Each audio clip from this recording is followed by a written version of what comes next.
Messi ആരാധകർ പിണങ്ങരുത്. FIFA ലോകകപ്പുകളിലെ ലിയോയുടെ ഗോളുടെ record ഉറപ്പായും ഒരാൾ മറികടക്കും. ഫ്രാൻസിന്റെ സ്ട്രൈക്കർ കിലിയൻ എംബാപ്പയാണത്. പരിക്ക് തളർത്തിയില്ലെങ്കിൽ എംബാപ്പെ ഗോളടിയിൽ എത്ര ലീഡ് നേടുമെന്ന് കാത്തിരുന്നറിയാം. ലോകകപ്പുകളിലെ എക്കാലത്തെ മികച്ച താരം എംബാപ്പയാണെന്ന് വായിക്കേണ്ട കാലം വരുമെന്ന് ഉറപ്പാണ്. 6ാം ലോകകപ്പ് കളിക്കുന്ന മെസ്സി പെരുമ തന്റെ 3ാം ലോകകപ്പ് കൊണ്ട് തന്നെ മറികടക്കുന്നതിന് തൊട്ടടുത്താണ് കിലിയൻ എംബാപ്പെ. സത്യത്തിൽ 2026 ഫിഫ ലോകകപ്പിലെ സ്റ്റാർ പോരാട്ടം മെസ്സിയും ക്രിസ്ത്യാനോയും തമ്മിലല്ല. ഇക്കുറി മെസ്സിക്ക് ഒരു എതിരാളി ഉണ്ടെങ്കിൽ അത് ഫ്രാൻസിന്റെ കിലിയൻ എംബാപ്പയാണ്. 3ാം ലോകകപ്പ് കളിക്കുന്ന എംബാപ്പെ ഇതിനകം 18 മത്സരങ്ങളിൽ 18 ഗോളുകൾ നേടിക്കഴിഞ്ഞു. അതായത് ലോകകപ്പ് ഗോൾ വേട്ടയിൽ എംബാപ്പെ സാക്ഷാൽ മെസ്സിക്ക് ഒരു ഗോൾ മാത്രം പിന്നിൽ.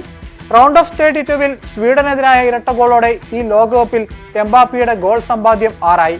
അവിടെ മെസ്സിക്കൊപ്പമുണ്ട് കിലിയൻ. ഫിഫ ലോകകപ്പുകളിലെ ആകെ ഗോൾ സമ്പാദ്യത്തിൽ മെസ്സി ടോപ്പറായി ഇക്കുറി ഫിനിഷ് ചെയ്തു എന്ന് തന്നെ ഇരിക്കട്ടെ. 27 വയസ്സുകാരനായ എംബാപ്പയുടെ കരിയർ ഇനിയും നീണ്ടു കിടക്കുകയാണ്. 39 വയസ്സുകാരനായ മെസ്സിയുടേത് ഇത് ലാസ്റ്റ് ചാൻസ് തന്നെയെന്ന് ഏറെക്കുറെ ഉറപ്പിക്കാം. ഫിഫ ലോകകപ്പുകളുടെ ചരിത്രത്തിൽ ഏറ്റവും കൂടുതൽ ഗോൾ നേടുന്ന യൂറോപ്യൻ താരമെന്ന റെക്കോർഡ് എംബാപ്പെ തൂക്കിക്കഴിഞ്ഞു. അക്കാര്യത്തിൽ ആരും എംബാപ്പയെ സമീപകാലത്തൊന്നും മറികടക്കാൻ പോകുന്നില്ല. ഫുട്ബോൾ ചരിത്രത്തിലെ ഏറ്റവും പൂർണ്ണനായ താരം ലിയോണൽ മെസ്സി ആയിരിക്കാം.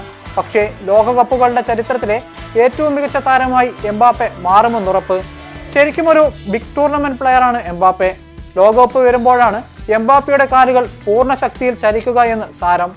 ലോകകപ്പിന്റെ നോക്കൌട്ട് ഘട്ടത്തിൽ മാത്രം 10 ഗോളുകളാണ് എംബാപ്പെ ഇതിനകം നേടിയത്. ഇതും റെക്കോർഡ്.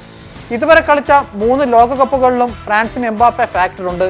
2018 റഷ്യൻ ലോകകപ്പിന്റെ ഫൈനലിൽ ക്രൊയേഷ്യക്കെതിരെ നേടിയ ഗോൾ നമുക്ക് ഓർമ്മ കാണും. ആ ലോകകപ്പിലാകെ 4 ഗോളുകളാണ് അന്ന് 19 വയസ്സ് മാത്രമുണ്ടായിരുന്ന എംബാപ്പെ അടിച്ചെടുത്തത്. അത്തവണ ഫ്രാൻസ് ലോകകപ്പും ഉയർത്തി. 2022 ഖത്തർ ലോകകപ്പിൽ 8 ഗോളുകൾ കിലിയൻ സ്വന്തമാക്കി. ഫൈനലിൽ അർജന്റീനയ്ക്കെതിരെ ഹാട്രിക് നേടിയിട്ടും ടീം ഷൂട്ടൌട്ടിൽ തോറ്റുപോയെന്ന് മാത്രം. പക്ഷേ ഖത്തറിലെ ഗോൾഡൻ ബൂട്ട് എംബാപ്പയ്ക്കായിരുന്നു. ഫിഫ ലോകകപ്പിൽ തുടർച്ചയായി 3ാം തവണയും ഫ്രാൻസ് ഫൈനലിലെത്തിയാൽ അത്ഭുതപ്പെടേണ്ടതില്ല. കാരണം ഫ്രാൻസ് കുതിക്കുന്നത് കാലുകളിൽ വേഗ എഞ്ചിൻ ഘടിപ്പിച്ചിട്ടുള്ള കിലിയൻ എംബാപ്പെ എന്ന താരത്തിലാണ്. എംബാപ്പയ്ക്കൊപ്പം ഡെംബലയും ഒലീസയും ചേരുമ്പോൾ ഫ്രാൻസ് ഈ ലോകകപ്പിലെ ഏറ്റവും മികച്ച അറ്റാക്കിംഗ് സംഘമാണ്. ഗോൾഡൻ ബോട്ട് പുരസ്കാരങ്ങളിൽ വീണ്ടും ഒരു മെസ്സി എംബാപ്പെ പോരാട്ടത്തിനാണ് ഇപ്പോൾ നാം സാക്ഷ്യം വഹിക്കുന്നത്.